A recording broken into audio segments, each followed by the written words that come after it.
We're going to talk about how muscles grow, what that means for your training, why some training is dumb and doesn't lead to what you think it does, even if you see it lead to certain things on Instagram. In order for us to do this, you're going to need to understand some fundamental aspects of physiology. My aim is to take you through a large chunk of those aspects. This is not going to be a completely comprehensive guide to everything that you could possibly know about muscle physiology and hypertrophy, but it should cover everything you practically need to know, or at least 95% of it. So fundamentally, muscles help move you and your skeleton through space. They attach one joint to another joint, and as a result, they help move those joints. They either cross one joint or multiple joints. We call those then isolation movements or compound movements, depending on whether they move just one joint or multiple joints. In order for a muscle to even be able to do that, it needs to get a signal from your brain or your nervous system to move. A muscle by itself is dead, it's dumb, it doesn't do anything. It needs a stimulus before anything else can even take place. And so, when we talk about muscle changes, we must also talk about nervous system changes. And that's where we're going to start our understanding, with what we call a motor unit. So a motor unit is your brain or nervous system, a nerve cell, and the individual muscle fibers that are turned on or stimulated by that nerve cell. Motor units do not contain the same number of muscle fibers within them. They vary from small numbers of muscle fibers to shitloads, depending on the muscle that we're talking about and whether or not we classify them as low threshold or high threshold motor units. If we're talking about some of the muscles that help control your eye movement, we might be talking about only a few, literally a few muscle fibers. But if we're talking about the muscle fibers in your quad, we might be talking about thousands of muscle fibers. The size of the electrical signal, the amplitude of the electrical signal required to turn a motor unit on increases with the size of the motor unit. In other words, with the number of muscle fibers controlled by the brain, nervous system, and the nerve. So these lower threshold motor units, ones that require a smaller stimulus before they get turned on, control maybe only a few to a few hundred muscle fibers, whereas the other end of the spectrum, these high threshold motor units, might contain thousands of muscle fibers. Because the number of fibers contained within these motor units increases exponentially, the last 10% of your motor unit contain more than half of the muscle fibers within a muscle. And that means a failure to turn these on means we don't stimulate or train half of the muscle. These motor units get recruited in what gets called size order, or the Henneman principle.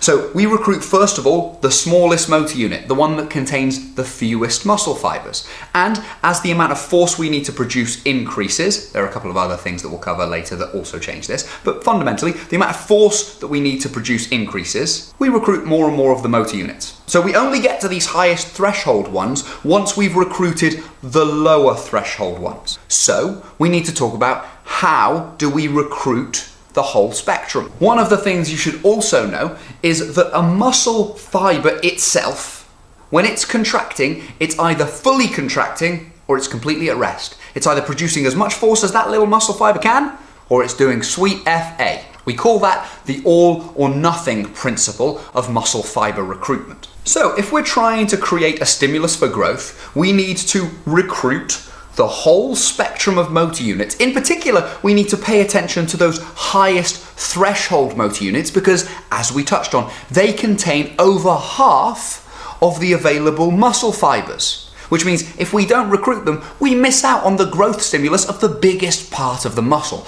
So, how do we recruit high threshold motor units? Three things: high force production, high velocity, and high fatigue. All of those situations lead to full motor unit recruitment.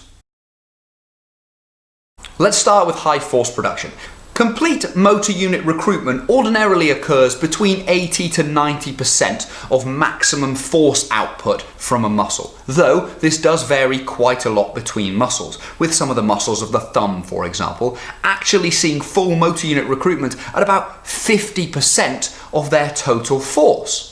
The difference between 50% and 100% in these muscles is actually more to do with changes in their nervous system than changes in the tissue itself. So as the force demands of an exercise increase, we recruit more and more of the muscle fibers available until we're producing enough force to overcome the object. By the way, the Henneman principle, the size principle, and the all or nothing principle make complete sense. You should be able to alter the amount of force you produce when you do something. Otherwise, every time you shook someone's hand, you'd like to squeeze it like one of those assholes that always squeeze his hands, or you'd rip doors off every time you tried to do something. Or if you tried playing catch with your child, you'd smash it in the face. It's good that you can modulate the amount of force that you can produce. And so we don't recruit these high threshold ones until we need to. And as the load increases, clearly that places a demand that these muscle fibers that have so far been recruited, they can't overcome the load. So we keep recruiting up the spectrum until we're capable of producing enough force to overcome the object in front of us. And at that point, we get full motor unit recruitment. If the load is too heavy, we still get full motor unit recruitment, but it doesn't go anywhere. Something we're going to need to know in order to make sense of why fatigue leads to full motor unit recruitment is fiber type differences. So, generally speaking, we have slow twitch muscle fibers and fast twitch muscle fibers. As their name suggests, slow twitch ones contract slowly, but they fatigue slowly, whereas fast twitch ones contract rapidly, actually about double the pace, if not a bit more, of the slow twitch ones, but they also fatigue rapidly. These are your power fibers, your strength fibers, generally speaking, and these are more of your endurance fibers. You have a whole bunch in the middle that can be trained in either direction, and these things are generally genetically driven. You're born with a distribution of these, and they differ between muscles themselves. All motor units contain a range of slow twitch, fast twitch fibers, and everything kind of in between. But in part because high threshold ones contain a greater number of muscle fibers anyway, and in part because they tend to have a greater ratio of fast twitch fibers, high threshold motor units tend to fatigue faster than slow twitch muscle fibers. And so, when we recruit the spectrum to overcome a heavy object, those high threshold motor units start fatiguing. These guys could keep going, but they're not strong enough, without the top end added in, to produce enough force to overcome the load in front of you. And so the set must stop. Which ones of those need to adapt? We've got a bunch that were recruited, but they could have kept going. The reason the set stopped is these guys couldn't keep going. So these guys need to adapt. These guys don't. Now the benefit to that is, as we said, the high threshold motor units contain most of the muscle fibers. So even if we only fatigued the top 10% of the motor units, that's over half of the muscle fibers within a muscle anyway. So we'll actually create quite a big training effect by doing so. But if we want to cause a stimulus across the entire range, we need to keep fatiguing the rest. So if we start with an object that's moderately light, that we can lift 20 times, let's say, we might only need to recruit 40% of our total motor units to begin with when we start lifting that weight. But as the set goes on, some of these motor units start fatiguing. These guys can keep going. But if these guys fatigue, these ones left over can't produce enough force to overcome the load in front of you. So we recruit some more of the motor units so that we can keep the set going. And then as these fatigue, we recruit more and more and more. And we can get to a point where there is enough fatigue, stress and strain going through those muscles that we reach full motor unit recruitment. And we would have fatigued a lot of those motor units along the way as well. And therefore we would create a hypertrophy or a growth stimulus. So both heavy loads and fatiguing loads can cause hypertrophy. We're going to come back to exactly why that happens shortly. But we said there was a third case whereby we experienced full motor unit recruitment, and that was with high velocity contractions or ballistic contractions, explosiveness as it were. And yet that doesn't cause hypertrophy. So why? To answer this, we need to understand something about actin and myosin. So within the muscle, we have muscle fibers. Within muscle fibers, we have myofibrils. Within myofibrils, we have sarcomeres. And within those sarcomeres, we have actin and myosin filaments. Okay, so if you can imagine, we've got these two filaments. We call this, by the way, the sliding filament theory of muscular contraction. So we've got actin and myosin. And myosin has a bunch of heads on it. And what it does is it grabs hold of actin and pulls it along. And so when myosin attaches itself to actin, it slides that filament along and shortens it. The number of myosin heads attached and pulling we call cross bridges. When we experience full motor unit recruitment and maximum tension, what we really mean by that is all of the myosin heads are attached and pulling at the same time. In other words, we have a maximum number of cross bridges between our actin and myosin filaments. When we explode a rep, when we accelerate it rapidly, we see a really rapid increase of all those myosin heads yanking as hard as they can, rapidly and quickly. Remember, we've got the all or nothing principle. But what we also then see is a really rapid decoupling of those. So we see maximum recruitment, maximum cross-bridging, but the speed at which they uncouple is really, really fast. And therefore, we lack the appropriate tension that is required to cause hypertrophy. And this is what we mean when we say mechanical tension is the primary driver of muscle hypertrophy or of growth. We need the full spectrum of motor unit recruitments and then maximum tension that comes about by the continued holding of those cross bridges under load to cause hypertrophy. We can get there with either just high loads themselves, with fatigue taken to enough of a point, but we can't get there with maximum velocity. Not because we don't cause maximum motor unit recruitment, but because we lack the tension within that motor unit recruitment. We have something we call the force-velocity relationship. So if you imagine my little chart here, I've got force on this axis and velocity on this one. If force is maximized, velocity, the speed of contraction, has to be slow. If velocity is maximized, the force we produce is low. In other words, for maximum force to be produced, the speed of contraction is slow. And the reason for that is the decoupling effect that we just spoke about.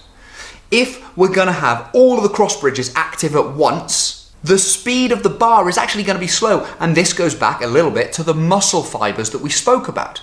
Because the fast twitch fibers can contract at double the pace of the slow twitch ones, they can have hooked up and be chilling out before the slow twitch ones even got the opportunity to get in the game. So we need those fast twitch ones holding on and then the slow twitch ones all holding on at the same time in order for us to create maximum tension across the full spectrum.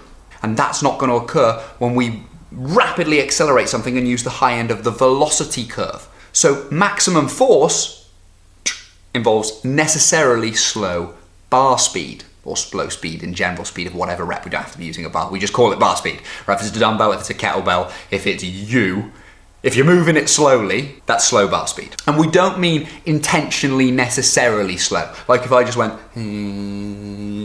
that doesn't mean I'm creating maximum tension. I need it to be slow even when I'm trying to make it rapid. That's when we see that situation occur. So we're going to say that you can use bar speed as a proxy for how effective your reps are at creating hypertrophy. If we can say that maximum motor unit recruitment occurs in most muscles between 80 to 90% of total force production, that's generally speaking about your 5 rep max, somewhere kind of within that. So we see maximum motor unit recruitment occur, let's call it at the 5 RM. That means anything at 5 rep max or heavier necessarily causes reps that stimulate the entire spectrum of motor units and therefore all of the muscle fibers. We could therefore say that each rep that is done below that has the potential for causing hypertrophy because it recruits them all and starts gradually fatiguing them all. If we lift something that is your 10 rep max, we might say that the first 5 of those reps aren't close enough to full motor unit recruitment for them to start causing really effective reps. So we might say that the first 5 reps aren't that effective and the last 5 get gradually more effective the closer we get to failure because that leads to full recruitment and then the fatigue effect that starts to mean we can't keep producing force. If we use your 20 rep max, that might mean the first 15 of those reps aren't that effective and the last 5 are. Interestingly, the bar speed correlates quite well with this. So whether or not people use a 65% of their 1 rep max, 75% or 85%, the speed the bar moves at is proportional to how close they are to failure. Which means that if you are 2 reps from failure with your 20 rep max load, or you're 2 reps from failure with your 5 rep max load, in this case 3 reps versus 18 reps, if you're genuinely 2 reps away from failure, the bar speed is the same. And that means those actin and myosin cross bridges, the force being produced, the tension placed on them across the full spectrum of motor units is the same, is high. Those are then effective reps that lead to hypertrophy. And if we can understand that, we can start to see why certain conditions lead to hypertrophy and certain ones don't. So when we lift very heavy things, we're necessarily using a bunch of effective reps. If we go for 10 reps, we're probably using a bunch of effective reps. If we use 20 reps or 30 reps, we might not, especially if those higher rep ranges don't get taken to failure. And failure means actual muscular failure, not just, oh God, it's tired and I want it to stop. That's a different thing. It's actually really hard to push high rep sets to complete concentric failure and therefore have them be genuinely effective for hypertrophy, though you can still make them do that. You might even make an argument that if you're trying to cause hypertrophy across the entire spectrum, that you want some heavy stuff that's likely to cause fatigue, preferentially in those fast twitch fibers.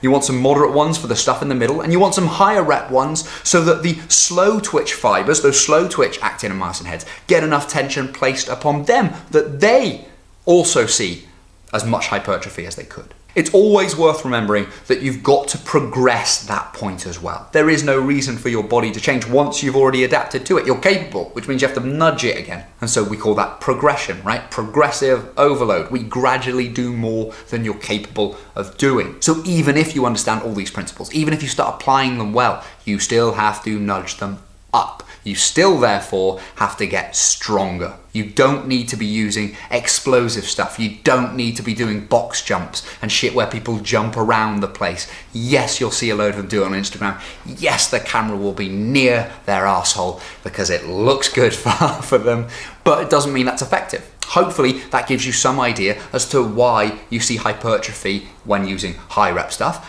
and low rep stuff in different studies. Those things don't have to conflict. They can be understood under the same principles if we understand those principles correctly. That's quite a bit to take in. So I've compiled a PDF for you guys of all of the posts that we put together and stuck it as like one 17-page document. That shit is free. You can find it on the link in my bio. Download it, watch this again, make sense of it, and then fire away any questions you've got.